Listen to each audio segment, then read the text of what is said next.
King of Northumberland.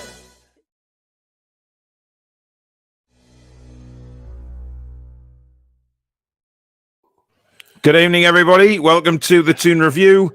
Tonight it is just me and Billy Bob Thornton there, as Alex is basically a little bit busy tonight with organising his move from Poland, but he may pop on a bit later in the show, and Danielle is at work very early in the morning, so me and Billy will guide you through tonight. And tonight is, what's up? 1-0 to Hungary. You're joking? Absolutely shocking defending and goalkeeping. Well, not really goalkeeping, God. but defending. Nobody gives a toss to them about England now. It's like just Southgate's just a disgrace. Anyway, like I was saying, it's something different tonight. We are going to talk about a few names that have been linked, but also some news from around the club and around the Premier League as well. So just so we can put on a show for you, because we like to keep the live shows going, and we're going to be bringing back Fan Forum shortly as well to get everybody's opinion on the window so far, which is. It is quieting down again today. Some names have been linked, some haven't. And the saga of Ekitike and, of course, Sven Botman goes on and on and on. But as usual, we need to not panic and just see it through. Now, one thing that I did spot today is Newcastle United released a video which was basically titled the squad's unsung hero of the season. I don't know whether you've watched it, Billy. It's about 6 minutes long, and it was some of the players deciding who their unsung hero is. And the outright winner was actually Emil Krafth, which I got a big surprise about, because I genuinely thought it might have been Joe Linton. But a lot of the players saying that since Krafth came in at right back when Trips got injured, he's done a fantastic job. And it's kind of nice that his peers have recognised that. Absolutely. The chat was outstanding for the last kind of 6 weeks of the season when Kieran was out with his metatarsal. He just stepped in, and it was seamless. All right, we didn't look as good going forward, but defensively he was solid. And yeah, I honestly think defensively he's probably better than Trippier is. I honestly believe that. Yeah. He's deserved to stay at Newcastle United. I think everybody in January was saying that's it. He's gone. He's behind Manquillo as well.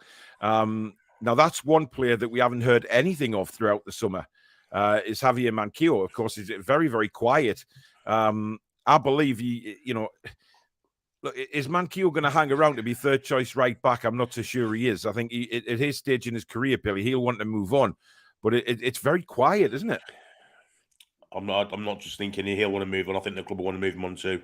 Mm-hmm. He's literally not going to get any games whatsoever. Oh, well, he can play at left back, but we've got Target. I think Lewis is going to get another chance, and Dummett also. And if the worst came to the worst, we could always put Dan Burn there. We're going to buy to the centre half. So I think Manquillo's days are numbered, and it's a shame, but he's been a really good pro for us. Without wishes, good wishes. And, and it just goes to show you how far Krafth's come on, doesn't it? Because we all said, when Trippier got injured, we were all saying, it's okay. Manquillo's played quite a few games this season, and he's done reasonably well. And all of a sudden, Eddie Howe decided to go with Emil Krafth, and he didn't let anybody down. And, you've got to take your hats off to players like him and Joe Linton, Billy, because they were absolutely hammered, not just on this channel, but on social media, on various other channels. Those players were getting hammered. And for Emil Krafth, he's, listening to what those players had to say in that video, that he's how professional he is, both on and off the pitch, and just got his head down and battled on. The players were aware of the stick he was getting, which is... the stick was right for me because he wasn't playing very well. But you look at it, Billy, and you say, well, is that down to the manager now? Because Eddie Howe's come in and he's a different player, as a few of them are. Yeah, you got to look at all the players that seem to have improved while Eddie Howe's been there. Yeah, and there's only one conclusion you can look at, and that's the previous manager and his coaching staff. They were diabolical, really, weren't they? The only time I thought Emil Krafth played well for Bruges was when he played as a right-sided centre-half. But as a right-back, he was an accident waiting to happen. And since Eddie Howe come in, that's cool. That's all gone. He's solid. It's his positional sense, isn't it? I mean, that's what impresses everybody the most, is the fact that, there was still the odd time he was getting drawn in towards the centre-back position. But on the flip side of that, he recovered that position so well, didn't he? He did. When I remember me and you having a conversation, actually. I think it was during the transfer window, Billy, when we're doing the shows. And we both said he's not aware of the defender behind him on the wing. No, he isn't. But now, even when we think, he's not aware of him, he covers the ground back, which he wasn't doing prior to that. And that has to come down to simple coaching. It must do. But the thing is, it's not just the right-sided defender full-back problem, because the left back gets caught too much inside also. The amount of goals we've conceded by whoever it may be, Richie or whoever, being too far in, and the Man United goals are a perfect example, and it might have even been Target. Was it Target? It wouldn't have been Target then, would it? But whoever got out to try and stop the cross didn't work. It might have been Manquillo, actually. Well, it was Manquillo or Richie, it was Manquillo, wasn't it? It was Manquillo, yeah. They were covering too much, and so both sides of the pitch, it must have been a plan, but Emil Krafth's obviously put a couple of yards of pace on, because he can get out there now, and Matt Target doesn't get caught so much inside as what the previous left backs were. So that's where it's all tied up. Keith Dites, thank you very much for your $10 super chat. There's no comment there, but thank you again for your continued support. Pilo Keith says, evening all. I'm taking a positive stance with the delay in new signings. Shows we are no mugs and will not just throw money at a problem. Also shows other potential sellers not to take the piss. I actually agree with that, and we'll come on to Lille a bit later. Dan says, evening all. Hope you're all okay. Hopefully some news by the end of the week. But I'm quite chilled about our business. Total trust in the owners. Good evening, Gary. Got to laugh at Klopp, though. Another £85 million spent, meaning he has spent close to £750 million on signings for Liverpool. But our takeover was ruining football and like the Super League. Yeah, I am going to come on to that as well, because I've got a little bit to say about that. Good evening, Mark. Evening, Renier. You black and white bastards. Evening, Damien. Glenn says, to be honest, not asked what other clubs do, because if not for fair play and the fact it took the FA 18 months to let our owners take over, we would probably splash the cash like crazy. FFP is supposed to even playing field. People have worked out how to get around that, though. Evening, trolls. Hope you're well. Good evening, everyone in the Toon Review team. I hope you're well. From Matty. Evening, Dan. Dominic says, I have faith all will be okay. Trust the process. I never thought we'd hear them words again, but hello. Tom, good evening. Evening, everyone. Better than watching England. Yes, indeed. But you can watch both. Billy's keeping an eye on the game for us. I haven't got it on because I'm just not interested, if I'm openly honest. I'm sick of the same tedious interviews with the pundits and with Gareth Southgate. The same old, time after time. And obviously we're getting beat at the minute, so it's just ridiculous. Ian, good evening. Pedro's in the house. Good evening, Pedro. Hope you're well. Jordan, good evening. Jack is in the house. And the comment skip. There you go. First one of the night. Thomas says, evening, everyone. Remember our usual rules and please hit the like button for us. Indeed. Andrew busy. I don't know what conversation he's having. Matty says, I thought I just saw a jet fly overhead all the way down south here. It must have been one of our new players coming. Yeah. Good evening, gang, says Dan. Bored of the Botman crack now. I'd prefer Burning Shire anyways. Look, I mean, we have to reiterate this, Billy. We'll come on to Lille shortly, but talking about Botman himself, we discussed this last night. For the player himself, he can't do anything. His hands are tied anyway until Lille decide what offer they're going to accept. Now, they had apparently accepted Newcastle's, I think, original bid of 30 million or whatever it was. They'd accepted that, and then all of a sudden, they changed the goalposts again. But we'll come on to that a bit later. But for Botman, it's got to be frustrating now for the player as well as the potential destination that he's going. Yeah, I mean, he's not come out and actually said he wants to go to AC Milan, but people are saying he does. But I remember Italian press, yeah. I remember in January saying he was looking forward to the project in Newcastle, and he actually come out and say that. So the only words that will come out of his mouth actually are positive for us. Yeah, it's good. Look, he's the piggy in the middle, isn't he? I'm not sure Lille will accept a low ball offer from AC Milan. So. Milan can't come up with the money, can they, Billy? That's the thing. I mean, they can't afford it. I think they've already stated that they can't afford it. So, Lille are just playing the tough buggers, which we'll come on to a bit later on, because I think it needs talking about, definitely. Geordie Metal, thanks for your £10 super chat. Really kind, buddy. He says, I've heard we have put a take it or leave it offer for Lille, to Lille for Botman. Look, we may as well talk about it now, Billy. I had it down my list, but Lille. I mean, we spoke briefly about it last night. They are taking a massive risk here, because they took a risk in January by not accepting the bid. That's when Botman said that he would gladly sign for Newcastle, because he was very interested in the project and wanted to see what happens. Now Lille are pulling all sorts of stops out here. I think they changed the goalpost again by about £6 million, which is a lot of money. But I'm really pleased that, if these reports are true, that we've taken a stance with them and said, look, take it or leave it. I'm quite proud of the owners by saying, right, we're not going to get the piss taken out of us. You deal with us like you deal with any other normal football club. I think what Lille are trying to do is encourage a bidding war. And unfortunately, it was they were quitting the leads when Milan were involved. But when they found out Milan had no money, then that kind of put that to one side. So I think they're trying to encourage other clubs to come in for him. Whether that works or not, I don't know. But it's a risky game they're playing, because they could end up with nothing, and they could end up with a disappointed player at the club for them. Very upset player, yeah, who clearly doesn't want to be there next season. Pedro says, I see Bruce is after Elliot Anderson for loan and wants Galen Clark. Well, he can have Galen Clark, but he's not ruining Elliot Anderson. If he was that keen on Elliot Anderson, he should have played him for us anyway. Kamal says, good evening all. Costa Rica 1, New Zealand 0, place for the World Cup. Our boy Wood is having a decent game with a goal disallowed, second half to come. Well, against Costa Rica, there you go.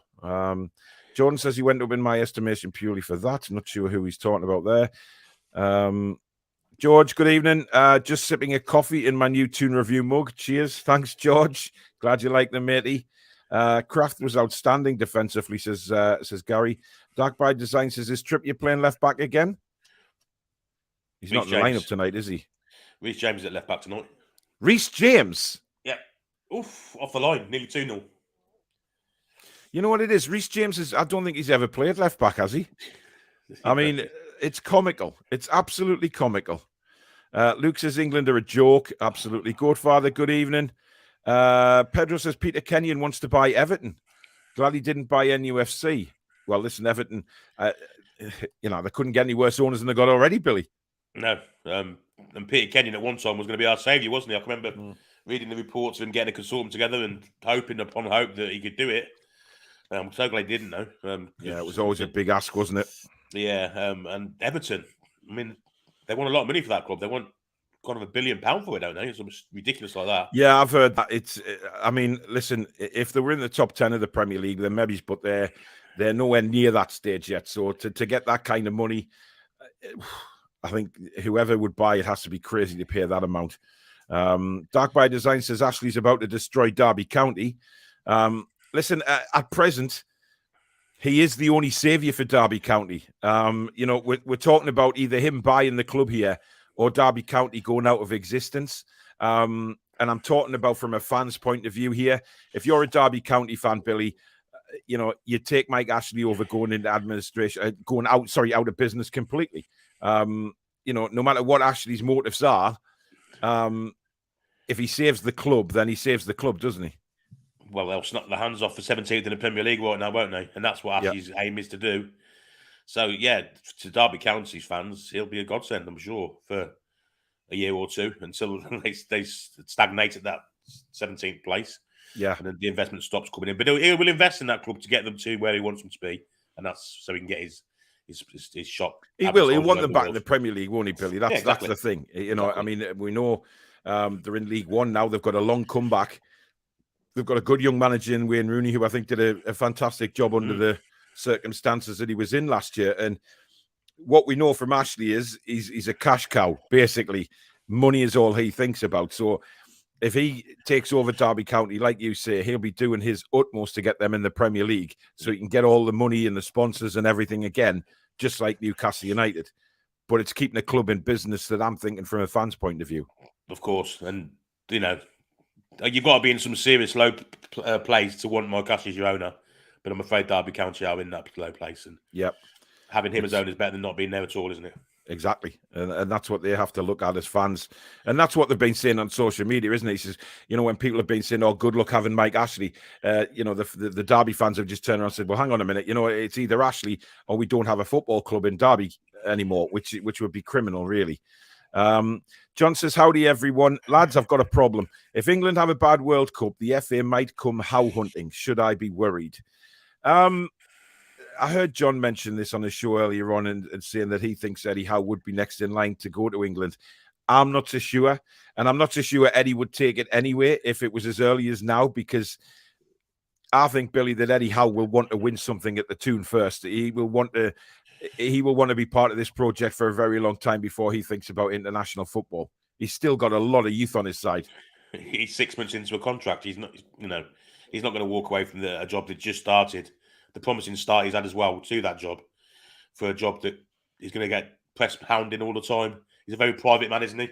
England manager, you can't be a private man with that job. You're hounded by the press every day of the week.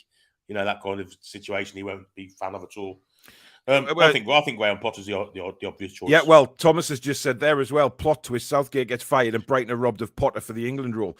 I think Graham Potter is at the front of the queue myself at the minute. I think he would be a fantastic appointment for England. He plays good football.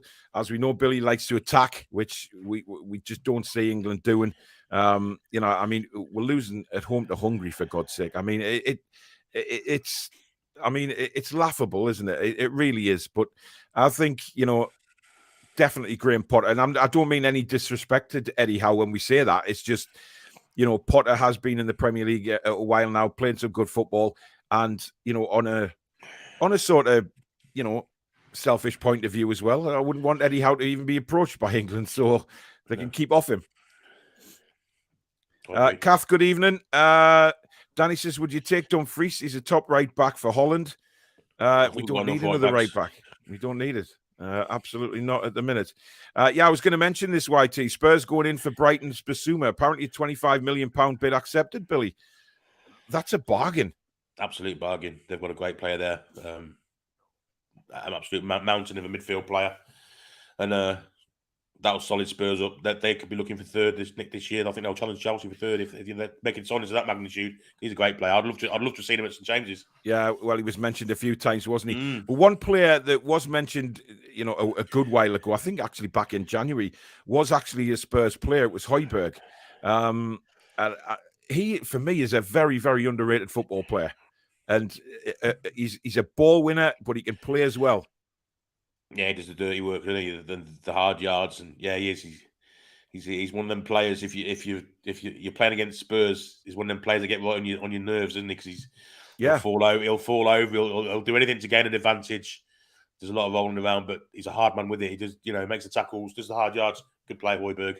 I think him and Basuma together, they're going to be solid in that middle of the park. Well, they're not. That is a rock solid midfield. Joseph, thank you for your £2 super chat as well, mate. Your channel is the best one on YouTube. Thanks, mate. Really appreciate that. Simon says we didn't go for Basuma as he's still got that allegation hanging over him. I don't think he has anymore. I'm led to believe that's all settled now. I may be wrong. Don't quote me on that. But listen, I don't think Tottenham would pay £25 million for a player that they're not going to have. I'm pretty sure that it was dealt with a few months back, but I may be wrong on that, but time will tell.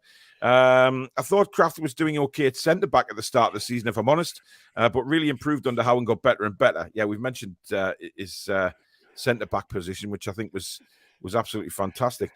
Southgate will stay till after the World Cup, says Derek. Oh, dear. When are you doing the FFP show? I'm sure there is a lot more complexities than what we were told. Well, Alex is working on that, so that'll be coming very, very shortly. Ian, good evening, mate. We will get Sports Trade. We'll get Ian back on the show because we are going to be doing the draw.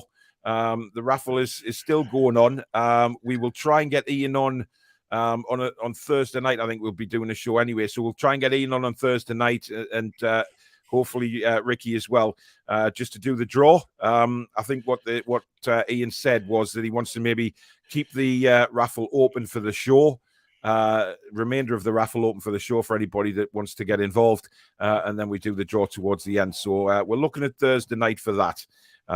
which should be great. Stiff Gator says, I wrote Krafth off and I have to hold my hands up as a supporter and say I'm disappointed.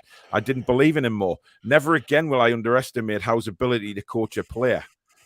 And that's the thing we've been talking about, Billy, with players coming into the club, isn't it? You know, when we've been talking and Alex has been showing us the stats of various players thinking, oh, you know, he lacks a little bit here or he lacks a bit there.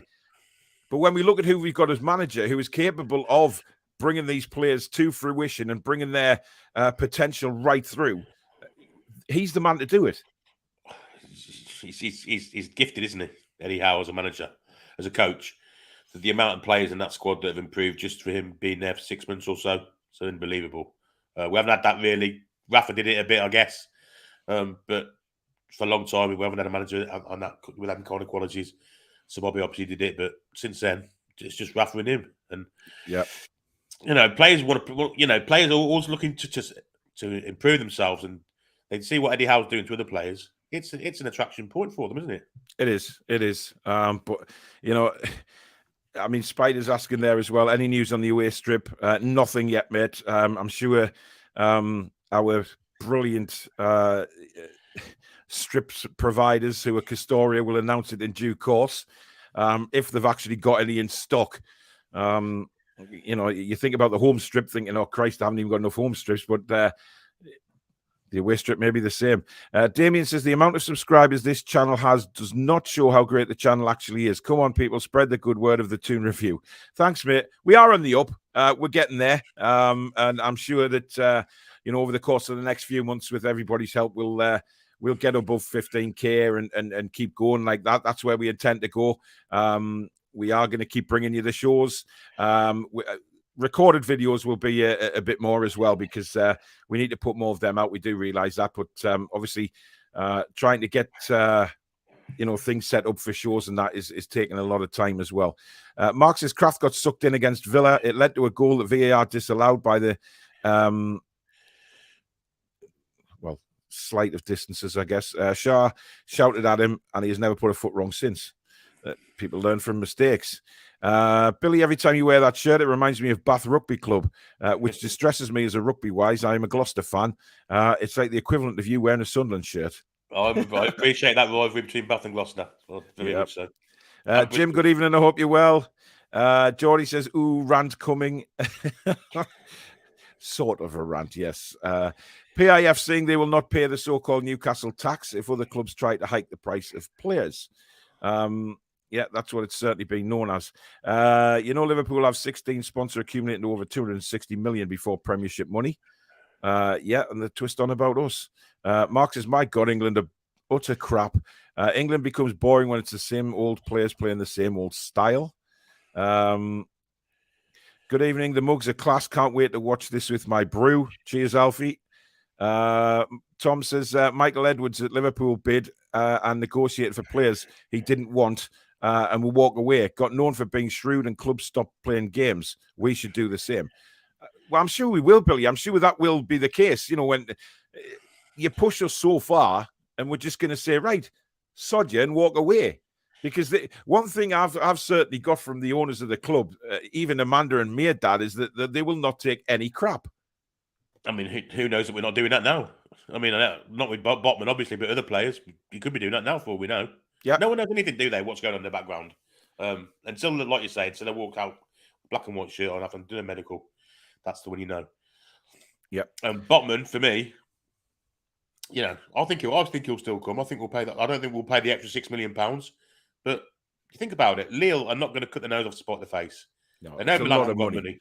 They know Milan haven't got the money, so it's a lot of money for Lille to miss out on as well, isn't it? If they have to take, if we walk away, that leaves Milan with a much lower offer. They're not, you know, they're not going to risk that kind of money. Yeah, they could do it in January because obviously the season was half over and there was half a season still to go, and Lille could get their bit, but it's just the way it is. Botman doesn't want us, Paul. He wants Milan. Danny, that's bollocks, mate. It's coming from, all those quotes have come from Italian press, not French press, not English press. They've come from Italian press trying to stir the pot, and that's what they've been good at over the summer so far. Botman hasn't really said a word. He's also said he wanted to come to Newcastle. So, you can take it either way. Good evening, Paul and Billy. Evening, team. We will get players. Just be patient. England are immense, mine, says Dan. I think that's a very sarcastic remark. Ancient Tamumu, hi, hope all is well. Thanks to the Toon Review for helping me get through a shit time just now. You helped me take my mind off things. Thank you very much, matey. And I'm glad we can do that for you. And I hope things do improve very soon. Stiff Gator says Lille also have no incentive to sell early. The later it goes in the window, the more they'll hope clubs get cold feet and spark a bidding war and other clubs come in for them. Yeah, that's the tactic. But that's what we're saying, Billy. That's a massive risk for a team like Lille, who that money is huge to a French League 1 side who, they get to the Champions League, but they may not make the Champions League next time and things like that. It's one of those leagues where anybody under PSG, it's a free for all sometimes, and they've got no guarantee. And that money, they cannot risk it.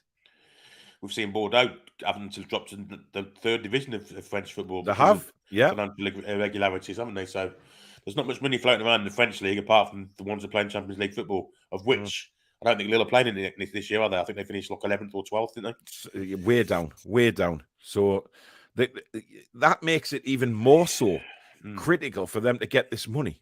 And listen, it might be boiling down to, we don't know the facts of this, but, there is talk out there going around that Lille are wanting a bigger upfront payment rather than what Newcastle have offered, because obviously Newcastle are staggering these payments for FFP because they know they're going to be busy in the market. So for FFP purposes, they want to put installments in place rather than, yes, we can afford to pay the money straight out, but that affects FFP more than I think the owners want. So if it's they've got to be careful. So negotiations will be very interesting to see how that goes as well.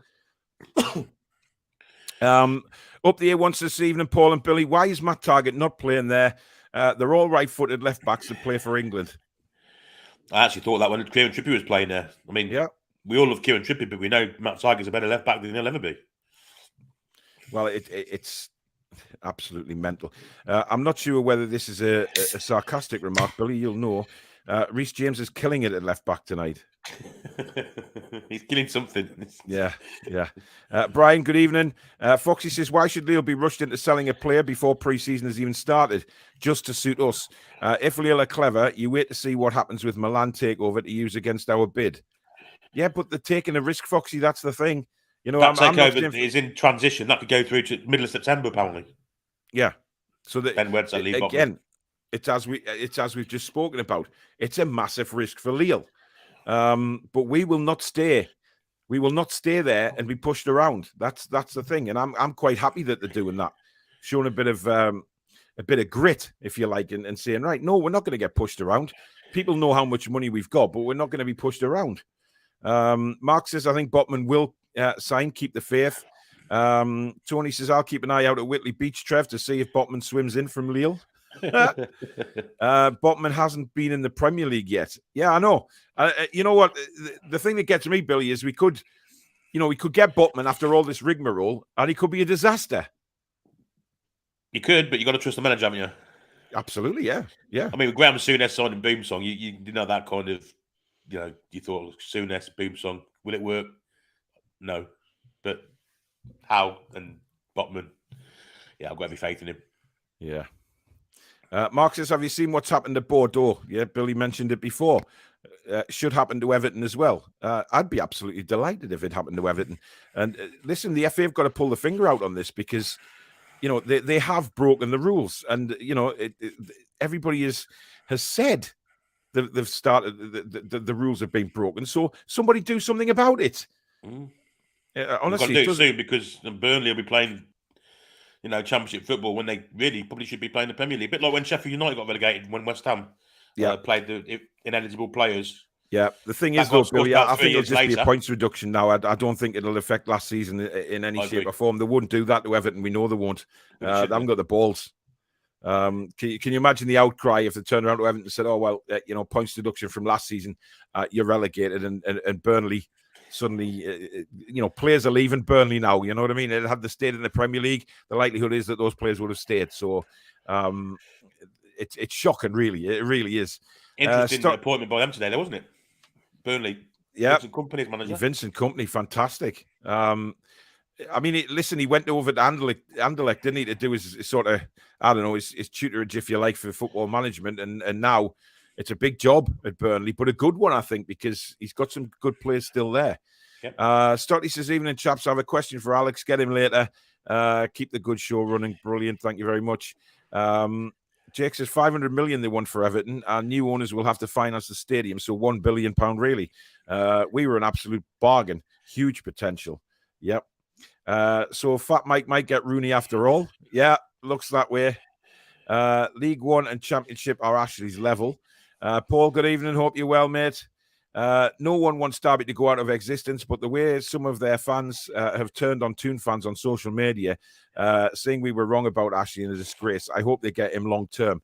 Look, I think they're in desperate situation, the Derby fans at the minute, and you know, if anybody's linked to coming in and saving their club and getting flack for doing it, they're going to stick up for him, aren't they? You know, they're not going to turn around and all have a real go at Mike Ashley when he's potentially now the only one that can save their football club, Billy. They're not going to slag him off, are they?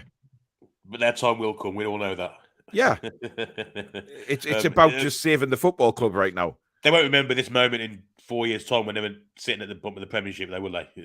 But like you say, where they are now, anything's better than what they're going to happen to if they don't get him. So it's a bad situation to be in. Really terrible. We know what's coming to them. We know what's coming to them fans. We know. Yeah. But they'll find out in due course, I guess. Steve Bruce for England. A more attacking approach would be nigh. Dear God. Gary says, Howe will want to win something at club level first. Of course he will. Eddie Howe strikes me as someone who loves the intensity and day-to-day management of club football. Yeah, exactly. And he wouldn't get that with England, would he? I mean, you know, it's not a part-time role by any stretch of the imagination because he's got to go and watch games and stuff. But he seems to me like the guy who wants to be, you know, first in at the training ground and very strong on his tactics and things like that and training on a day-to-day basis. I think the whole lot of it doesn't suit him. Like you say, the public persona of the England manager with the press on his case, left, right and centre, the day-to-day thing that he'll lose straight away. He'll be bringing his, saying that every 6 weeks for a squad to get together and things like that. That's not Eddie Howe. He's had 2 years out of the game. He didn't want to go through that again. You know what I mean? Yeah, absolutely. Vitamin says, am I the only one watching Chris Wood in New Zealand right now? Yes. I don't think many Newcastle fans are bothered about watching. England have had an awful 4 games. Evening, Yano. Hope you're well. Saka and Bowen are crap. Well, they're not crap. Maybe they're crap tonight, but you know, when you've got a manager who's as negative as Gareth Southgate, he's knocking the stuffing out of these players, and you can see it. Paul Tully says, sad to see with England, we've progressed so well, and now Southgate wants to experiment and change players even more. How many players do we need, and how many changes? We need stability. Yeah. But he did say that he was treating these nation games as a build-up to the World Cup, but hey, you can't play as bad as this, man. Ryan, good evening, mate. Spurs look like they're going to be class next season under Conte. Arsenal and Man United should be targets now to finish above. Yeah. I seen a tweet from, I think it might have been a Spurs fan or Man City fan today, just saying, Man City equals Haaland and Tottenham equals this and that, and then they put Man United equals Danny Ings. How far this club has progressed. Incredible, really. Ian says, I've just seen Botman being sick outside my local kebab shop. He confirmed he's signing. He's been spotted all over the place, isn't he? Carl says, sorry, late to the chat. Has anyone watched Players Picks today on YouTube? It's brilliant. Yeah, we've just been discussing that at the start. Still got 2.5 months left of the transfer window. Some people need to relax. Keith says there was a lot of chatter here about Jonathan David back during the tail end of the season. Any word on him? Any interest there? No, there's nothing on Jonathan David. And he didn't have a brilliant finish to the season. However, Billy, there is reports today that Newcastle have opened talks with Alfonso Areola. And also that Atalanta have decided not to trigger Merrick Demiral's buy-in option, because obviously he was on loan at Atalanta and they did have an option to buy, but they've decided not to trigger that. And apparently the offer from Newcastle is now on the table. Now, these are reports, again, in the media, so we don't know whether this is true, but it's just what we do here. We talk about it. Because Demiral, as Alex showed us in the stats last night, Billy, he'd be a quality signing. Yeah, Alex covered him thoroughly with the stats and what have you. But people mentioned, like I think Pete mentioned the game last year at Old Trafford where he was injured after 10 minutes and carried on playing with a torn hamstring for another 50 minutes, scored a goal, was perfect, it was fantastic. Some kind of players, they run through walls for you. That's the kind of players we want, and he's a quality centre half. Yeah, and he's not dear either, by all accounts. I think 15, 60 million quid will get you him. What do you think about Areola? See, he was a good goalkeeper in his time, but he's not really played a lot of first-team football, has he? He's been kind of reserve at would that not really put question marks in your mind, Billy, as to why? What if he's really that good? Why hasn't he been getting regular first-team football? It does make you think, doesn't it? He was at West Ham last season, wasn't he? Getting the same situation again. Maybe it's one of these keepers that likes to sit on the bench. Maybe we'll have a goalkeeper. The games I saw him play, though, he looked okay. He looked a good keeper. But Alan says, so boring and predictable. Too many changes from game to game. If you have a decent game, you're guaranteed to be benched next match. Yeah, there's no incentive there for the England players at the minute, unfortunately. It must have killed him not to pick Mason Mount tonight. It must have killed him because I've said on Twitter, if he was to lose his legs in a tragic combine harvester accident, he'd still pick him. He hasn't picked him tonight. Yeah. Oh, we've got the porn channels in again. I've blocked them. Yeah. Chippers, get lost. Stiff Gators is excited to see what Howe does with Jamal Lewis next season. Lewis has had 6 months to fix his injury problems and get a proper crack of it next season. Hopefully he is physically in good condition. Well, Eddie Howe did say at the end of the season, Billy, that he's going to have a look at him in pre-season. Quite right as well, because when he got injured at Anfield, he was actually playing really well, wasn't he? He played 2 or 3 games, looked really solid, and it was an addition to the attacking sense as well, because he likes to overlap, doesn't he? Yeah. But obviously he's not going to be first choice now because of what Matt Targett's coming in, but he'll be an ideal second choice if he wants to stay the second choice. Yeah, I'll be all for that. Yeah. Samsonite Dave says England in real danger of getting relegated to the Nation League B level now. On the other hand, they might play teams they could potentially beat.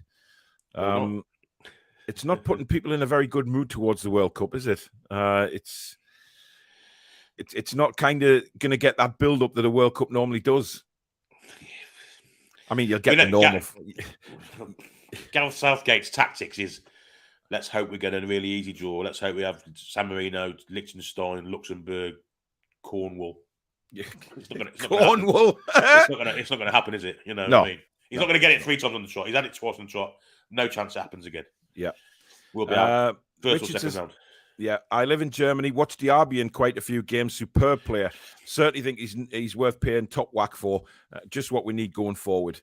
I'd love Diaby, Billy. I mean, he would give us certainly a much better option on the right-hand side. I mean, it looks like Miggy's going to be staying, doesn't it? If you read if you believe what his agent is saying, unless he's just putting that out there for reasons of his own gain. Which we know boils down to agent fees and money if he gets a good move. However, if he says he's staying, if Diaby was to come in, would he learn anything from Diaby? Would he try and play like Diaby? Or would that enable Miggy to move into his natural position? Possibly. I mean, we've all said Miggy's the best position would be as a number 10. But it's just we don't play with a number 10, really, do we? But I think we will next year. But will Miggy be the man to do it? I doubt it very much. I think Miggy will be off the bench, impact sub, if anything, and cup games and things like that. And obviously, he'll be the second choice. If we bring someone like Diaby in, because I think he would be the statement signing we're all looking for. Yeah, I mean, the thing is as well, when you look at it, Miggy, we saw the goals he scored for Paraguay the other day. Absolutely brilliant again. One very similar to the goal he got against Palace. Beautiful finish. So he is capable of that. And this is what us as Newcastle United fans bang our heads against the wall with, because we don't understand why can't transition that into the Premier League if he can do it.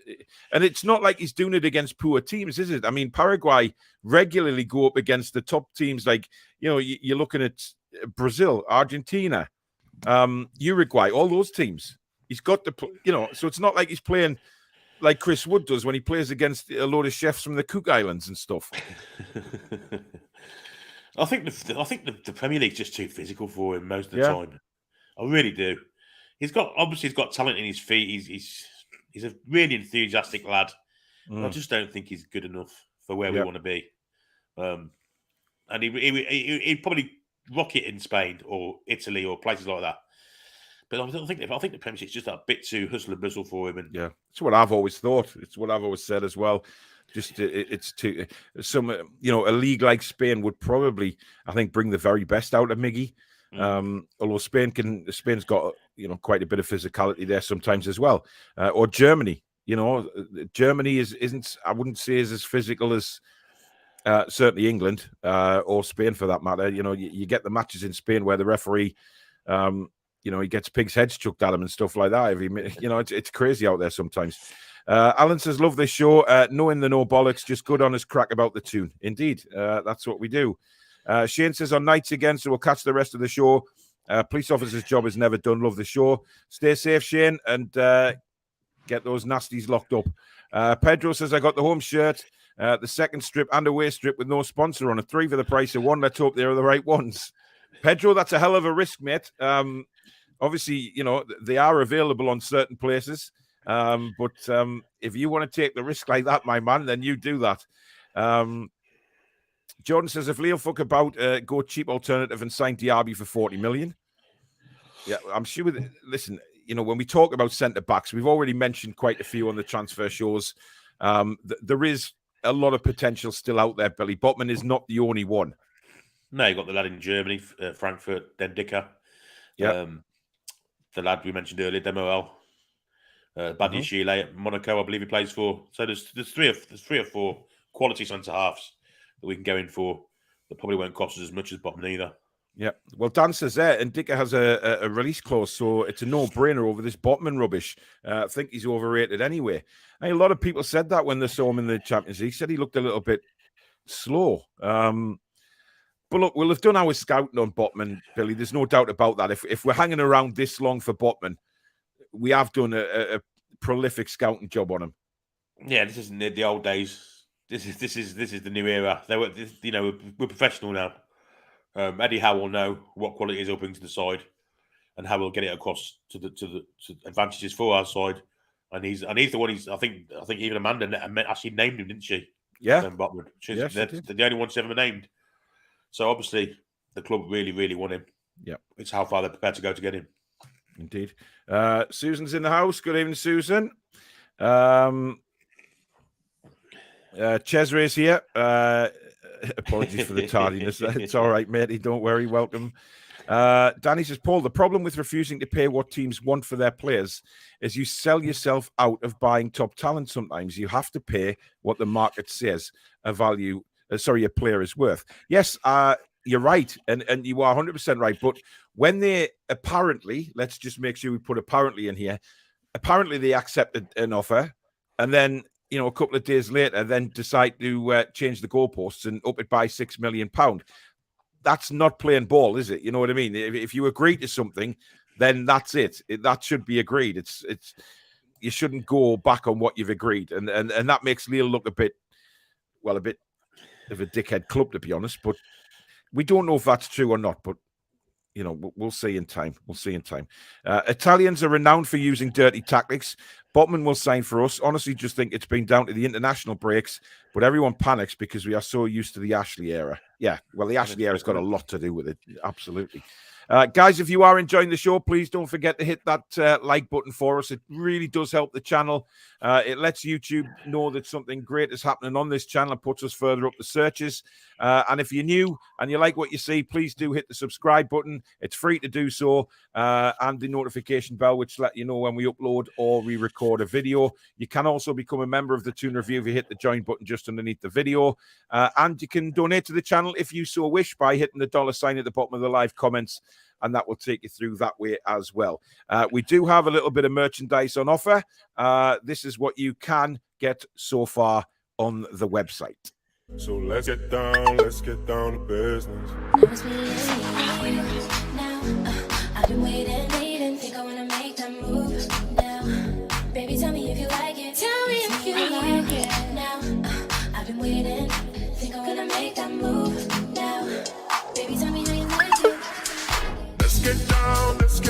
So there you go, guys. The toonreview.co.uk. If you would like to get one of our special mugs, there will be more coming in due course in the next weeks and months to come for Toon Review merchandise. But the mugs are there at the toonreview.co.uk. The Devious Orange says Lille need £100 million to pay debts off. Yes. But, you know, they're playing Russian roulette, and I won't be going back on that. I really genuinely believe they are playing Russian roulette. I like coffee says, will there be a Toon Review home and away shirts? Well, listen, we could probably get in touch with the supplier and get them sorted before bloody Castori get Newcastle's. Absolutely mental. It's crazy. Danny would rather have Demiral. I think a lot of people, after Stato showed the stats and what a beast he is. A lot of people are thinking, yeah, he's the man, Billy.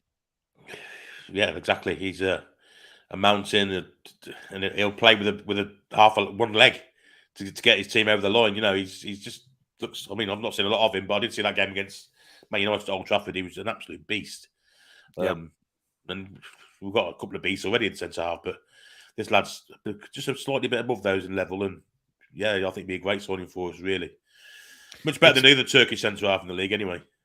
Yeah, I mean, listen, it's always a position that we've never been like absolutely world class, have we? I mean, you look even back to the entertainers years under Keegan, we were always shaky in defence. We've never had that solid defensive unit, apart from maybe the last 6 months of the season when suddenly we did look solid. But we've never had those world class defenders. We've had brilliance, don't get me wrong, and very good players, but world class we are yet to see. I don't know. I think Woodgate could have been, but his injuries. Yeah. I agree with that. His injuries just ruined it. Absolutely spoiled it for him. Mark says, Paul, you were so excited when talking about the Toon. So different to 9 months ago. Think about that. Oh God, yeah. It was more like a counselling show, the Toon Review back then. So now happiness, it's actually changed. If Lille show bad faith, NUFC will walk away and look elsewhere. Foxy says it's no risk to Lille, in my opinion. Minimum of 2 years to sell Botman. Also interested in David, Renato Sanchez, Weah, Salier and Bamba. Yeah, but they are in serious debt. That's what we're saying. Evening, Paul and Billy. Paul, did you see my email regarding my order, please? Yes, Peter, no problem at all. You'd put your name on your order anyway, so you didn't need to email me. It was already there, so it's fine. It's been sent off. Nunes signed quick. Liverpool don't hang around when they want a player. Well, but listen, I'm coming on to this because Liverpool spending nearly £100 million on Nunes. Where's the outcry, Billy?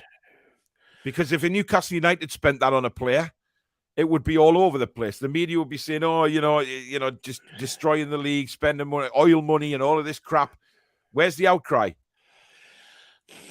I'm guessing the media are thinking that Liverpool are doing it through fair means by getting constantly to the late stage of Champions League and winning cups and challenging for Premier League titles. I'm guessing that's what their angle would be. But Liverpool have always been a spending side, even in the Dalglish, Paisley eras. They spent lots of money then. They've always done it. Done it. But I mean, Jurgen Klopp needs to just keep his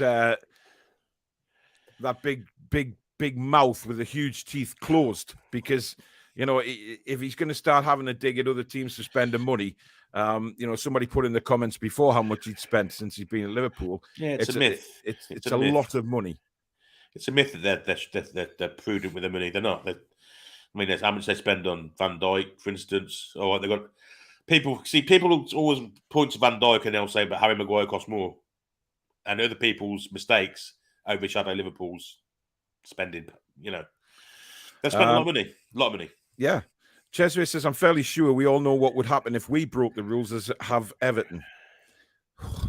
Again, exactly right. It would have been complete. You know what? If it was Newcastle, Billy, I have a feeling that they would have deducted the points last season. I agree. And then they made sure there'd have been enough points just to put us down that trapdoor. Yep. Wonder how Bordeaux signed Phil Jones for £5 million from Man United, or was that before relegation? Have they signed him? have the Didn't same even know they Phil had. Jones? I'm I not didn't sure. know that. Interesting. Who will win next season, Haaland or Núñez?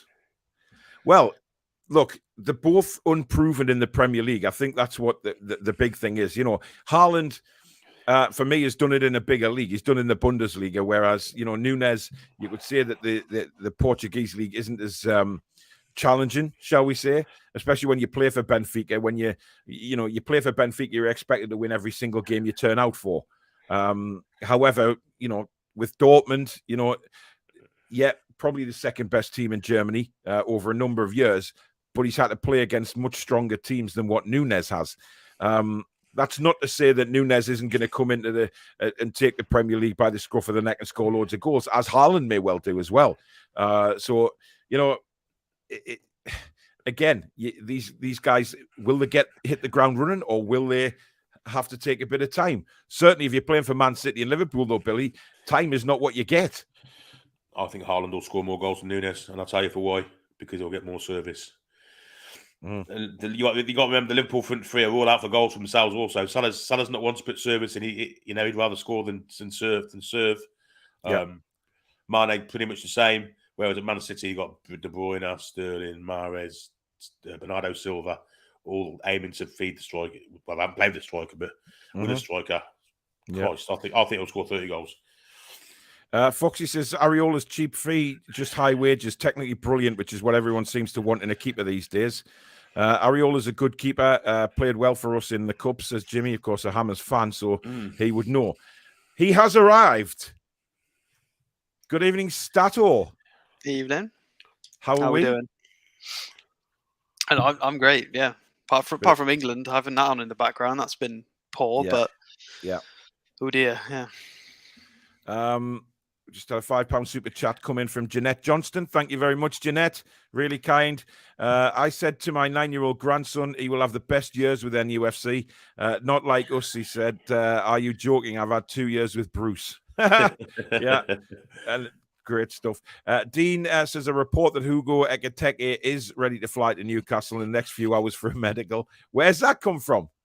I'd love to know where that's actually been said. But hey-ho. If he Graham Bailey did say, didn't he? Graham Bailey was the first to break the target transfer, so whether he's reliable or not, I don't know. But listen, he's got a good record, so let's just keep fingers crossed that is going to be the case. Bruce said if England play like they are in the last few games, they will find it hard in the World Cup, Paul. Hopefully they can pick it up in the second half. Has the second half started? They do look a bit better. He's brought Sterling on for Bowen and put Saka on his right plate on the right side instead of playing on the left, and they look a bit more dangerous now. But they've still got the statue in the middle. Who's that? England's Chris Wood, Harry Kane. Oh God. Chris says, let's face it, this is not a normal World Cup in any sense. Dancers have to wonder, regardless of how much money our owners have, is it actually possible to catch Liverpool and City as they can spend whatever they want every window, apparently? Alex, we've had some questions coming in when we're going to do the FFP show, because people are want to learn about FFP. Yeah, I've done some on that recently in the last few days, actually. It's just FFP. I'm not the quicker one is obviously the goalkeeper show. I'm trying to give more of a priority to, because we if I don't hurry up, we're going to end up already signing one before we've done the goalkeeper show. So I need to keep doing my research. Obviously, well, the goalkeeper transfer show will probably try and get on Thursday, whichever country you may find yourself in, Alex. Oh, I'm booked for Thursday morning, so I will be in the UK. All right, brilliant. There you go. FFP show probably not for a couple of weeks, because it has to be correct. It has to be right. You know, a lot of people who watch the show, that you know what Twitter's like and social media and YouTube, people who don't like us, people who do like us. If I misquote things or get things wrong, we'll get hammered for it. So I want to protect the channel. as well as provide the truth and the right information for you guys. And it's a complicated topic. I'm not an accountant. It's really difficult. So I want to do it justice. Yeah. And the XG stuff as well is a bit simpler. I've got accidentally sort of fallen in with a few friends that are kind of in the stats world, and there's a few people actually responsible for some of the XG model as well. So maybe we can even get some funny guests on, and we'll see. But yeah, FFP, fingers crossed soon. It's just I'm trying to do it right by you guys and make sure I know what I'm talking about, because it's very complicated. Oh, and by the way, we may have a new subscriber by the name of Olivier Bernard. And we're hoping that maybe Olivier is going to give us some of his time to pop on the show, which will be absolutely fantastic. So if you're watching, Olivier, you've got my number now. Please give me a ring and we'll get that arranged. What was that, Billy? 35. 35? Bernard's number. Yes. And by the way, can I just state, in my best ever foreign 11 for Newcastle United? I just and like to mine. state that. And mine. Billy's. And mine, but you were a centre back. Sorry, yeah. Yeah, he put you centre back. Yeah. We'll if he comes on the show, we'll have to mention that to him and see how he thought he would get on at left centre back. Can't wait to see Haaland and Nunes face when they come face to face with Big Dan Burn. Absolutely. Alvin Messenger, thank you very much for your $10 super chat. Really kind, mate. He says, good evening, guys. Sevilla did the same thing in January that Lila's doing now. Kept moving the goalpost after agreeing on a fee for Diego Carlos until Amanda told them to take a hike. Well, apparently that's out there now. I mean, Alex, we've been talking about Lille earlier on tonight, shifting goalposts and things like that. If you believe what the reports say, obviously this is all apparent stuff at the minute. It's not 100%, but Lille changing the goalposts after agreeing a fee, you kind of, some people have had a dig at Botman, but like we said last night, it's not Botman's fault, because, he needs to know which club is getting a bid accepted so he can then go on and discuss terms.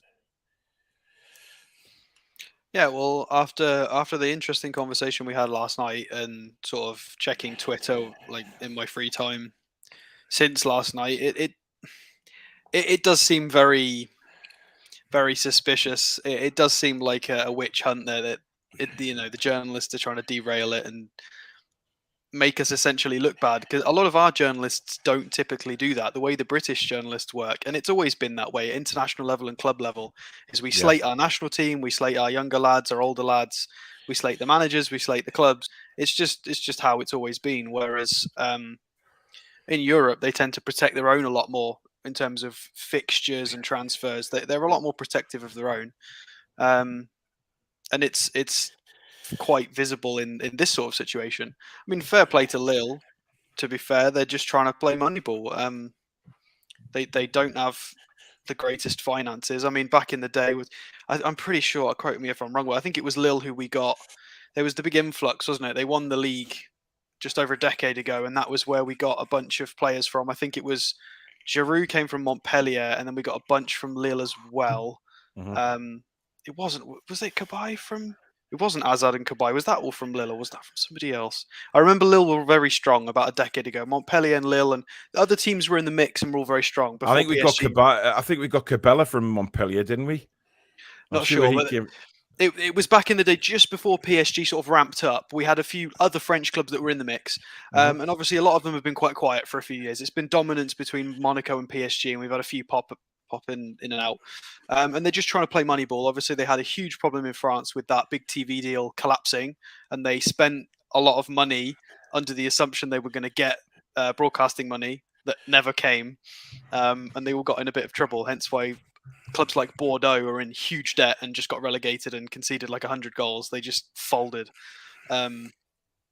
So I can't be too... I'm not angry with Lille. I'm specifically more angry with journalists in Italy and Milan deliberately trying to stir the pot, because it's... If they're playing very much win-lose, not win-win, this is going to hurt Botman's career. If it goes wrong for Botman, they're going to hurt a young man's career. There's a lot of journalists losing a lot of credibility because they're quoting nonsense. Because we all know Botman's done interviews.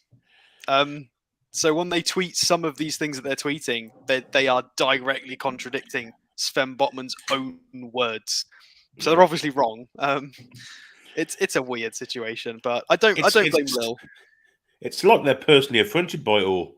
The Italian journalists, isn't it? It's as if to say, well, we wouldn't mind if we were competing against Liverpool, Man City, Manchester United, them kind of clubs, but Newcastle. No. Yeah. That's in fact, there's words in stone. There's words literally in stone from January and up to now from Sven himself and agents. And they're saying it's not true. It's like, well, he said it. You can go and find the videos and the articles. He said these things. Out there. They're out there. Cesare says, Paul, I used to have this idea too, that we were always had a poor defence under Keegan. But Barton, in an interview, he pointed out that season we lost out on the trophy, we have the second best goals against. Absolutely. But there was always that, I think, defensive mistakes cost us, but goalkeeping mistakes, I think. Oh, yeah. There was a few. The Blackburn game in particular. I'll never forget that day, that night. Oh, God. Was that when Damien Duff ruined us? Graham Fenton. Graham Fenton. Yeah, that's it. Oh, what a horrible night that was. Have we not signed Bas Dost yet? I'm sure we were linked with him at one stage. Yeah, for the last, 12, 13 years we've been linked with Bas Dost. Mark says, I must be the only one that doesn't really fancy Botman. When I watched his highlights on YouTube, he is always sliding in from behind side of players. He has no pace. A lot of people said that about pace, but Alex, obviously news broke today that Atalanta are not triggering Merrick Demaral's right to buy option. Apparently they had something in his loan agreement that they would have the first option to buy. They have decided not to take up that option, and that apparently Newcastle's now got a bid on the table, or they're certainly in amongst the discussions. Yeah, I don't know if I wrote it down. Somebody reported there was a 25 million euro bid. It is on. Oh God, what does that say? OSM Cengiz, whoever that is. What? Yeah. I didn't give myself any context to just write a name down. It's from somewhere. Somebody's quoted that we've bid 25 million euros. Interesting. Yeah, I mean, we talked about him. He looks absolutely incredible. We keep talking about needing a backup to Burn. Obviously, it's a touchy subject because we would he actually, if we signed him, Alex, would he be back up to Burn? Looking at the stats he put out about Demiral, he would go in front of Shah. I think he would start ahead of Shah. I think it would be Burn and Demiral, and then we would have one of the filthiest centre back partnerships in the league. 6'7" Dan Burn, and then Demiral next to him. We wouldn't be conceding the set pieces anymore. It would definitely shore that up a little bit more. He's a monster. He would start ahead of Schär on the right. I think as good as Fabian Schär is, we've all this getting. I mean, that's really harsh to say, but this kind of getting knocked out and being in the wars and having a lot of issues on the pitch physically, which is not his fault. He's getting stuck in. It's great to see, but he does lose a lot of these physical battles, not to the one of trying. Demiral wouldn't do that. He would win all of them, most of them, just because he is an absolute beast. And he is a better passer as well. And I think Fabian Schär's a fantastic passer. So if somebody comes in who's better than that, then hell yeah, that's amazing. Well, it goes back to what we were saying about building the squad where we can bring quality off the bench for quality coming off, and that is the big difference. Somebody put in the comments before asking about how we thought Haaland and Núñez would settle into the Premier League. They haven't come up against defenders like the rough stuff that goes on in the Premier League. So they have got intriguing. They have got that physicality, though. I think that has been. I'm not sure Portugal has. Germany has, but Darwin Núñez has himself. That. He's still young, and he's and it hasn't affected him at Champions League level. He's managed to put himself about and score goals against strong teams in the Champions League as well. He has. I just think it's an awful lot of money. It is an awful lot of money. That I think it's hard. Well. I don't want to say panic buy. I'm gonna say panic buy, but I think it's like 10% a panic buy because City have got Haaland, so Liverpool have got to do something. And as we saw in the Champions League final, they were in a similar situation to what Pep's found himself in recent years. They didn't have that number 9 to bring on and make a difference. Liverpool at times used Origi and it worked. They need something a bit more guaranteed than that. So I think they've just put all their chips down to try and also get a fantastic number 9. He didn't even bring Origi on either, did he? Which is amazed me. No, I don't think he did. But it does make sense he's for wages still up in the air as well, so. isn't it? Where has he decided to go anywhere yet, Origi? He's going to Inter Milan or Milan, one of the two. It was AC Milan links, but I don't know if that's done or just rumoured. I haven't checked. Yeah. I mean, Billy, are you surprised Liverpool didn't come knocking for Chris Wood? What, so clear the windows for him? Yeah. Oh my God. How's the England game? Well, he managed to get Mason Mount on the pitch, which obviously was his main target for the whole game. He took Conor Gallagher off, who looked our best player, and brought. Oh well, that's a surprise. He takes our best player off. There you go. Still getting beat. Unbelievable. But we do look a little bit better. But we couldn't look any worse. Yeah. Well, Dan wants to know, Billy, did you support the Sky Blues as a nipper before the Toon? Support's is too strong a word. I did go and watch some, obviously being the local club, but only because my mates went. Yeah. When the old man went to Newcastle games in the Midlands or up to St James, I generally went with him. Because your dad was always a Newcastle fan. Am I right with that? That's how that's the links to you becoming a fan. Mm-hmm. Yeah, indeed. Yeah, the first game I ever saw though was England v Poland in 1973. The famous game. Yeah, that was the first game I was allowed to stay up and watch. And my love of football came from then. Was that when we lost to Poland? We drew at home 1-1. We needed to win to qualify for the 74 World Cup. But the Polish was that the famous commentators? Von Clough called him the clown. Yeah. Oh, dear me. Just to go back a few on that video, Alex, I don't know whether you saw the video earlier on today that Newcastle released about the unsung hero of the season amongst the Newcastle players. I was very intrigued.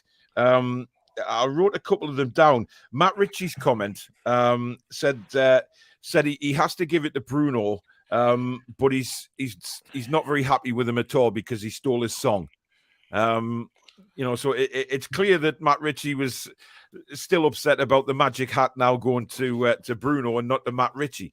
But listen, Matt Ritchie, whatever happens to you in the summer, mate, you have been an absolute pillar for Newcastle United, and you will always be held in high regard at the football club. And Ritchie and his magic hat will always be a song, undoubtedly. It's just Bruno also fits into the magic hat.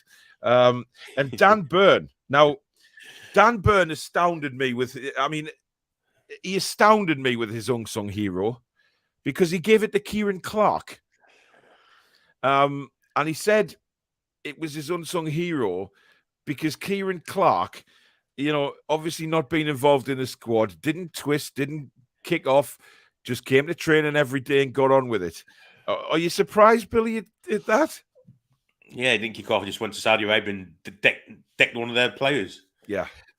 In front of the Saudi royal family. Yeah, that's not kicking off, is which it? Totally eradicates, to me, an unsung hero. He shouldn't have been anywhere near that. Chris Wood happened to say Joe Linton. So I agreed with him there. I thought a lot more might have said Joe Linton, but obviously, as we know, Emil Krafth gained the most votes, undoubtedly, from that video. David says Premier League gave a list of things they want to look into. Everton ticket every box. Well, let's hope they get what's coming to them. They blamed it all on COVID, didn't they? That was their excuse. Apparently, yeah. It's crazy. Haaland has a dodgy hip. He's injured a lot with it. Big Dan Burn will sort that out. Give him a hip replacement. Carl says £100 million in debt, our original offer, and pay some of their debt, or don't accept and risk not being able to pay anything off. Because Lille are £100 million in debt, Alex. So, yes, they've got potential players that they can offload, but if they're going to play hardball with everybody. Are they that much in debt now? Yeah. Is that what it is? Didn't think it was that much. Hungry bringing Dublin Dave on. Dublin Dave? Looks like you. Wow. I mean, it depends. It really does depend because obviously teams like Rennes and stuff had a blinder this year. That there's certain teams that played very, very well in Ligue 1. So if you think about what Lille are trying to do, I mean, they look like they're losing Renato Sanchez in the middle. So what are they going to try and do? Try and keep themselves afloat and maybe push for Champions League next year. It depends which way they want to go. They can either sell players and moneyball it that way, or they can try and maintain the quality in the squad to a level and push for a Champions League place next year in Ligue 1, which would in itself just bring in a ton of revenue. So maybe they're trying to do a bit of both. I honestly don't blame them. It's annoying, but I mean, they're just trying to do the best for the club. But people keep saying they move the goalposts, but obviously not, because if a bid has been accepted and it's locked in, then they can't move those goalposts legally, can they? No. So when people say goalposts have been moved, well, they haven't, because you're not allowed to do that. If the bid was if it was all official and locked in, they're then not legally allowed to mess with it, are they? Otherwise, they get sued. So it's fair enough. It's how people are labeling it, but it's not really goalpost moving, because they would be in big trouble if they did actual goalpost moving. It's just they're just being a bit annoying. Yep, fair enough.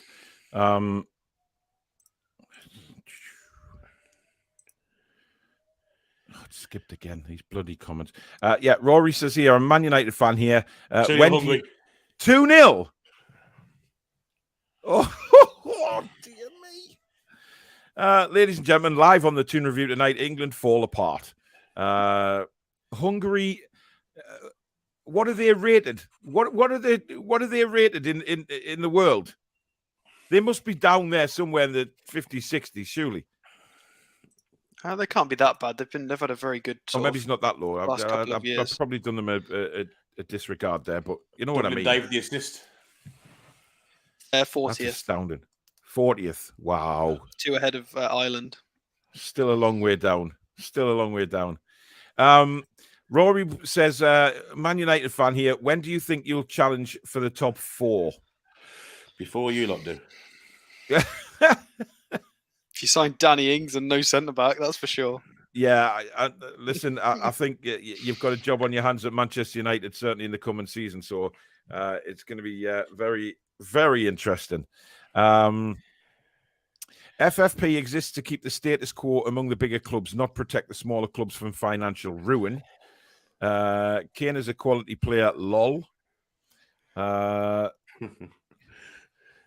More responsible than other in the know, Alex. I don't understand what that means. No, I'm not in the know. I don't know. No, Alex is definitely not in the know. I don't know anybody nobody's in the know. Club. Literally, I don't know any agents. I don't know any journalists connected to the club. I don't know anybody. This is just all we talk about on this channel, and I'll reiterate it again till the cows come home, is that we talk about players that are linked in the media. We look at them, we see what they could bring to Newcastle United, but under no circumstances are we saying that they're going to sign for the club. Under no circumstances are we saying, they're flying in for a medical or anything like that until the club releases that kind of information. But there you are. But do you know Norman, who sells the Wondergill outside the stadium, because he knows a few things? He does. I've heard that. What's the matter, Alex? Calvin Phillips, Aaron Ramsdale, Calvin Phillips can't beat his man because he's. Ramsdale could have got down to that as well. And it's just pathetic for that second goal. It was just awful. And Kyle Walker. I'm sick of people passive aggressively tweeting to me when I whinge about Southgate. How many more games do you want to watch before I'm right? How long is it going to take? Listen, they're going about the World Cup, right? The previous World Cup. We were lucky. Right, let's not beat around the bush. We were lucky to get where we got to the semi-final. We were lucky because a lot of the other teams didn't turn up for that World Cup. We needed penalties against a poor Colombian side. Let's not forget that either. We weren't brilliant. And then the Euros, I still don't think we played very well in the Euros. The players carried him. It's not him. He didn't do anything with the system and the formations and the tactics and the structure. It's the players and their club, sort of what they do at their club. It's not. He actually hampered the side. I mean, the semi-final against Croatia, they were shit scared of Sterling. What did he do? He took Sterling off and brought Rashford on. We should have won the game, but like I say, it was poor decisions. Chris, half of these lads have been in Champions League finals in the last 3 years. Literally, like half of them. And oh my god. Yeah. Chris Wood will not be going to the World Cup, guys. Costa Rica, wherever that is in the world, I believe it's South America, somewhere down there. They will not. Costa Rica's going to the World Cup, guys. Do you remember them when they beat Scotland in the World? Yeah, actually been a few times, haven't they? That's fair enough. I think we played them in the build-up to Iceland, didn't we? Yeah, we didn't beat them either. Yes. With 0-0. In Alex we trust, says the big right hand. There you go. Can we give the big right hand to Ramsdale for the next 20 minutes, please? Jasmine says the EPL will do everything to slow our progress using their series of trick mirrors. Kabay was Lille, says Chippers. Yeah. So there you go. It was they had they won the title, and that year they had Kabay, Debuchy, and Eden Hazard. And Hazard went to Chelsea just after they won the Champions League, and we got Kabay. Yep. And then obviously Debuchy joined us later on. Kabay.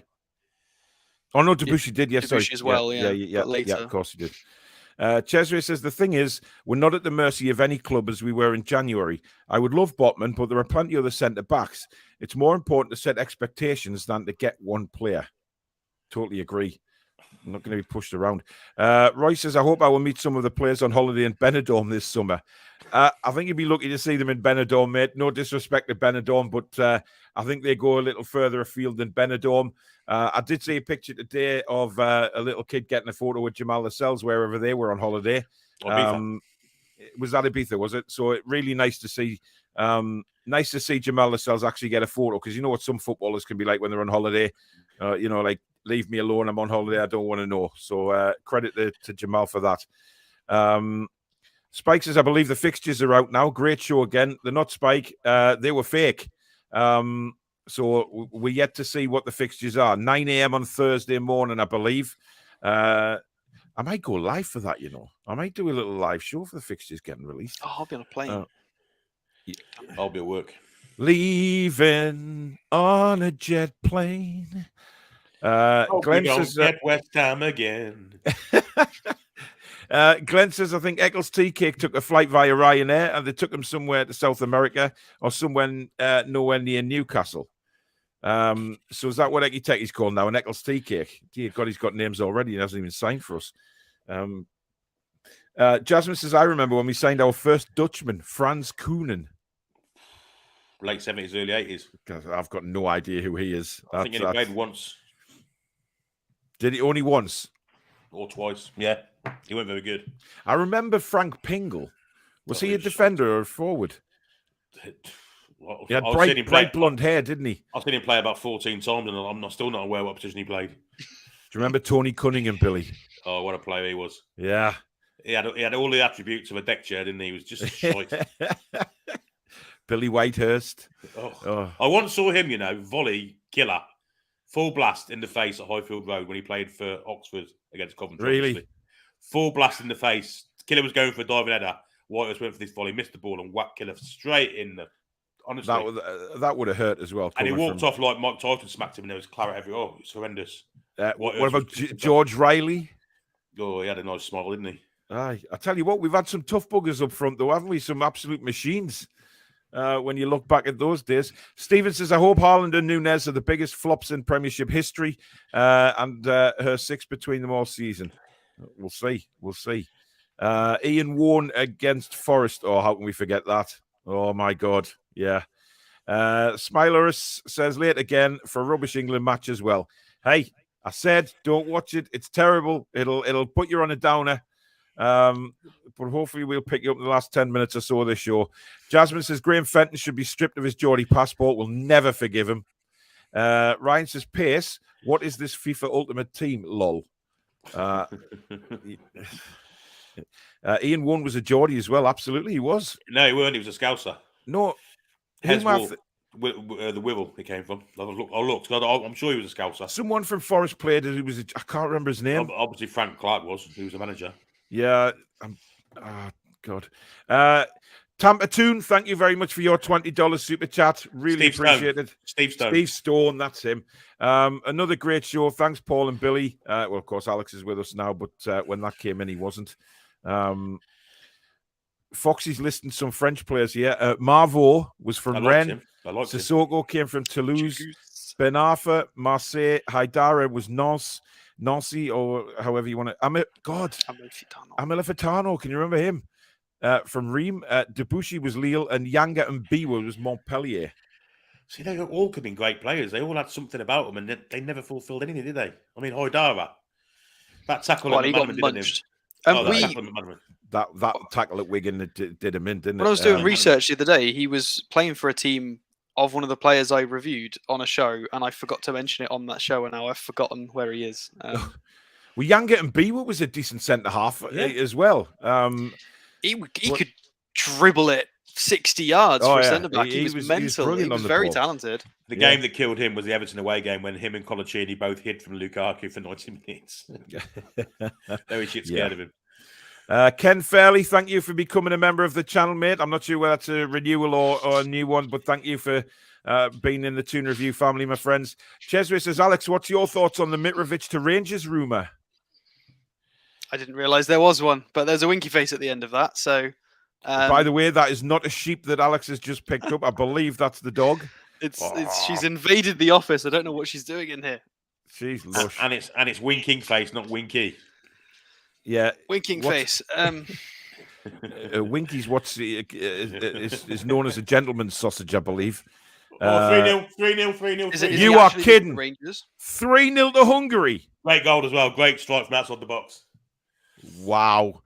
I almost wish I had it on now because just the booze must be going around. It makes no difference. It doesn't matter what anybody tweets because everybody's just going to go, "Oh, the lads are tired. They had a long season. That's the problem." So did Hungary. That's going to be the Hungarian players not play a season like. It's a great goal. Most of them play in the Bundesliga or the Austrian Bundesliga or Croatia. Like they play in good leagues as well, and they have Champions League football. They've played a lot of games this year. Mm-hmm. Ramsdale should save it though. It's near post. Another one. It's a good strike, mind. Unbelievable. I've not got to that yet. Some power I'm still 2-0 on my screen. Stephen says, I would rather NUFC win the League Cup than England win the World Cup. I want to see Newcastle win that. I can't choose. I can't choose between club and country. Listen, we'll all be supporting England in the World Cup. There's no doubt about it. We'll have watch-alongs on this very channel. We will be bigging them up for the World Cup, no doubt. You know, we have to. We will be, of course, we'll be supporting England in the World Cup. But listen, those players and you know the manager, they have to give us something to believe in. They have to do that. But when you're looking at losing 3-0 at home to Hungary, you know, and the performances that they've put in have been pretty darn right shoddy because, let's face it, the Italians aren't a very good side at the minute. They're in transition, and we couldn't beat them. You know, Germany aren't what they used to be. We couldn't beat them. In fact, we were lucky against them because we got a penalty. Honestly, mental. Crazy. Thomas says, lots of viewers again tonight. Please remember to hit the like button and consider subscribing. Absolutely. Thanks, Thomas. Ian says, Haaland is a monster. Ron says, hi, lads. One thing we've got is hope and expectation. That's priceless after 14 years in the darkness. I'd agree with that. Alex, you're looking very confused again. They don't know what their job is positionally. It's an absolute shambles. Nobody knows what they're doing. Calvin Phillips keeps floating forward as a 10. Stones sent off. Stones is sent off. Yeah. Oh God. Calvin Phillips keeps getting lost. I don't. I tell you what, it reminds me of. Do you remember under Bruce where, for some weird reason, they kept letting Hayden be a 10, or whenever we would play a double pivot, they would always let Hayden be the progressor. That's the most ridiculous second yellow card I've ever seen. He didn't do anything. Oh, really? Even though we've all talked about Sean Longstaff being slightly decent in the final third and being a little bit more creative, it was always Hayden that got that license, and it seems to be the same with Calvin Phillips for England. I feel like he has the least to offer in that position compared to Mount and Foden, and he is the one always on the ball in the 10, and then he's just completely doesn't know where he's supposed to be in the defensive phase, and it's just marking. He's not within 20 yards of a Hungarian player. He's just stood in the middle of nowhere. It's ridiculous. Yep. Reports have come out that Dave Course, apparently Man United in for Christian Eriksen. Time will tell on that one. Listen, I mean, Alex, we were talking before you came on about the England manager's position, and you know, John mentioned it on his show earlier on that he thinks that England would come knocking for Howe. But I don't believe for 1 second they would, or that Howe would go anywhere. Graham Potter seems to be the standout man. Yeah, completely agree. I think they'll go for Potter first. I think it makes more sense, especially with the whole Dan Ashworth connection previously. Obviously, we've got him now, but historically, it makes a bit more sense with the connections, and Potter will be well known within sort of people within the FA and stuff. And I think the style of football, Potter plays a bit more possession dominant, a little bit more technical, and it would suit at international level, I think. Whereas the way Eddie Howe is very much a club manager, I think he wants lots of time on the training ground, lots of information, lots of intricate pressing and pressing traps, and so he's a very, very clever manager, but it's a different way. And I think Potter would suit international management more, because I think he'd be able to just put a blueprint onto technical players and it would work a lot quicker. I don't think Howe would get enough time with the squad at international. Exactly I'm not sure it would work. Yeah. But the thing is with England, right? You know, you're going. People say, "Oh, they're tired and they've had games, etc." But it didn't used to be the case. You know, Hungary would turn up at Wembley and get an absolute pasting. You know, England would be up for it because they're pulling on the England jersey. So it's comical, man. Seattle Geordie, thank you very much for your $10 super chat. He says, "I just saw a plane fly over. Yes, in Seattle, in America. It looked like it had an AC Milan badge on, going west over the Pacific. Maybe they are making Sven Botman an offer he can't refuse." I've got to tell you this. With 3 down, with 6 minutes to go, he's took off Bukayo Saka and brought Harry Maguire on. I'm sorry. Repeat that, please, Billy. With 3 down, with 5 minutes to go, he's took off Bukayo Saka and brought Harry Maguire on. Was Harry Maguire going to go up front? Is he going to be the Messiah? He's going to jump back into where Stones was, obviously, isn't he? It's pathetic. Honestly, I mean, Stones has been positioned on the right for the last half an hour, and he's a left-footed centre-back. I don't know what's going on there. Same as what he did with Maguire in the last match. Have you got some red cards yet, Alex? Yeah, I've seen that. He's pathetic. He's doing inverted centre-backs. Okay, then. Whatever that means. Karis says Southgate out Sean Dyche in. Anybody. Steven Gerrard. Even Steve. I've never even seen Steve Bruce do inverted centre backs, for God's sake. It's ridiculous. What's the tactical? Anybody? There's a lot of people. I know there's a lot of people out there that are literal, like statistical analyzers and football analysts that know a lot more than me. And I know you watch the channel. Please explain to me, what is the point of an inverted centre-back at international level, having a left footer on the right and a right footer on the left? Because Maguire wasn't using his left last match. He just kept trying to do a wrong foot cross, and he just kept messing it up. So I don't get it. Honestly, if anybody knows, please tell me, because I don't understand. I don't get it. It doesn't look like it works at all, or it's not being implemented correctly. Unbelievable. Could Gerrard be the next England boss? I don't think he would leave Villa, as much as it would be funny. It'd be hilarious, wouldn't it? Oh, God, but I don't think he would. Southgate plays his favourites, not players in form. Yep. But what did he say when he took the job? Well, you know the way to do it is get Klopp as England manager, because Gerrard would definitely go to Liverpool. That's a good point, actually, yes. Ada says, when are general season tickets to go on sale? No idea. Again, the club will announce that as soon as they're ready to do so. Callum says, I know Stato is good, but Billy's knowledge of football is immense. Keep up the good work, lads. This channel trumps anything on TV at the moment. Thanks very much, Callum. I do know a little bit about it as well. You know, I've watched it for a lot of years. But, you know, that's why we get the best people on this channel, because they know the stuff. Billy's got some really interesting, like, I can't do what you do, Billy. Billy will be like, oh, yeah, that's the guy that had the funny coloured hair who played left back in the 1993 semi-final in that place. I'll be like, how do you remember that? I remember stupid things, Alex. Ridiculous things. Apparently, Germany is smashing Italy tonight as well. Oh, well, that's some solace, I guess. It might not be goalpost moving, but it's a poor way to conduct business. It messes a potential buyer and jeopardizes a deal, as well as any future deals with other clubs. Tony says Southgate out, Bruce in. That would be funny, wouldn't it? Ian's put Frank Pingle ? Well, if you don't know Frank Pingle, you've never lived, Ian. One of the greatest strikers of all time to play for Newcastle United. I once saw him score. Well, that was a rarity. That high Jesus. 89, yeah. Chippers, will you stop putting your porn sites in the chat, please? It's getting a bit annoying now. Frank Pingle and Bjorn Christensen signed together, both Danes. Pingle a crap forward, but Benny was a decent centre-back who stayed with us for a few seasons. Yeah, good play, Christensen. Yeah. Cultured centre-half. I remember Frank Dumas. Jeez, that's going back. Colton says, Kane the diver. Has he been at it again? I didn't see it, but apparently he did, yeah. Unbelievable. Yano says, Alex gets more and more like Jon Snow every day. What, the Channel 4 one? I don't know.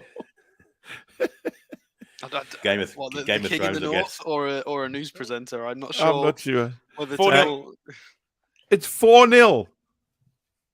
This is absolutely, it's embarrassing now. It's absolutely, losing is embarrassing enough to Hungary, but losing 4-0, that is a disgrace. He's got to go, man.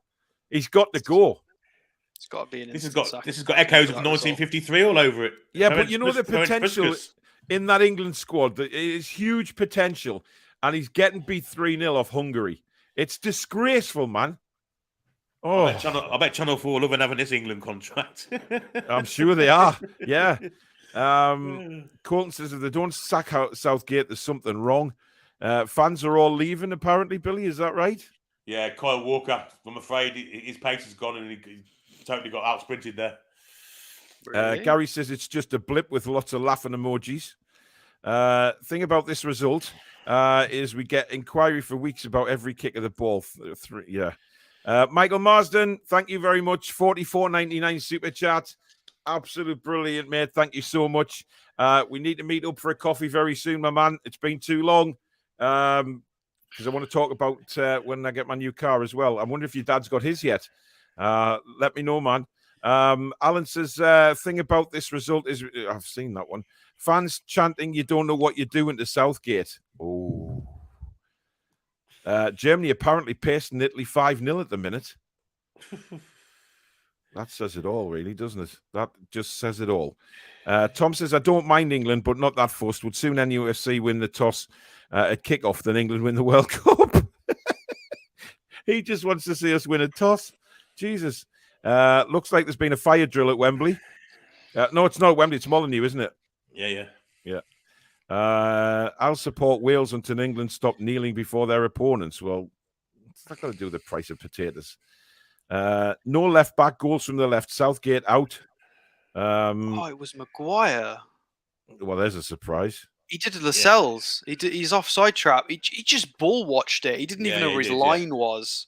And then, I mean, fair enough, Kyle Walker not following his man quick enough, but it's Maguire with the offside trap. The non-existent offside trap. It's a disgrace. It's so poor. It's so poor. Oh, listen, I wonder what he comes out with after the game. This literally reminds me of when we were getting beat 3-4, like when we had Bruce. This is just those sorts of games. You just know. Yeah. Oh, it's awful. It's rotten. Anyway, we're coming to the end of the show now. Just as that horrible game finishes, just absolutely disgraceful. Some people are actually, we've got Christian Eriksen in the chat, guys, and he's saying get Arsene Wenger in before the World Cup. That's not a bad shout, that's not, even if it was just to take us for the World Cup.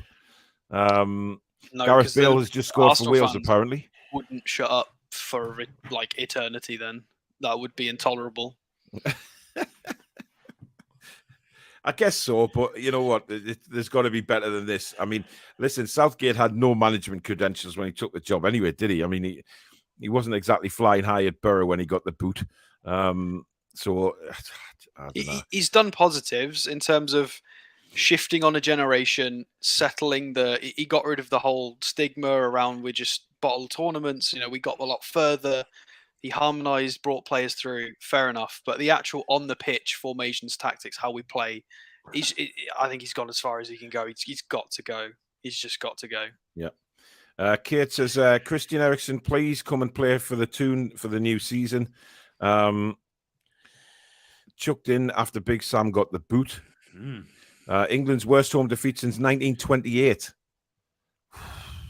That's bad. I mean, we've had some hidings of Hungary in the past. They beat us 6-3 at Wembley in 53, 7-1 in Hungary, 54. But this 4-0's kind of... They had a good side then. It's like on this channel we have obviously a stats man and we have a historian, which makes a good combination. I have to say. But that's it for now, guys. If you are new to the channel, please do hit the subscribe button. There is a lot of you still watch the show, but haven't hit the subscribe button. It's free to do so. Let's get this channel up to where it belongs, especially for the guys that come and participate. And all you guys out there, again, pass it on, share with your friends and family. If they enjoy watching, YouTube is starting to become the new TV now, where there's better shows on YouTube than what there is on normal television. So please pass the channel on. Hit the notification bell as well for notifications when we upload or go live. There will be videos coming. They're going to be a lot more frequent as well as the live shows. The next live show will be Thursday night, unless something happens, because I believe that Romano has just tweeted out that he believes Ekiteke is on his way. So if that does happen, then obviously we will let you know. We will either go live or we'll do a video, and we'll see what happens with that. But thank you, Billy. Thank you very much, Alex, for dropping in. I know you've had a busy time of it lately. Safe flight back to Blighty. And we'll see you on Thursday night. Thank you, everybody, for your generosity tonight and with your super chats. Michael, absolutely incredible. Thank you to everybody. Your generosity blows me away every show. Thank you to the mods backstage, and onwards and upwards for the Toon Review YouTube channel. And we will see you, if not before, Thursday night at 8 o'clock. Take care, everybody. Good night. Away the lads.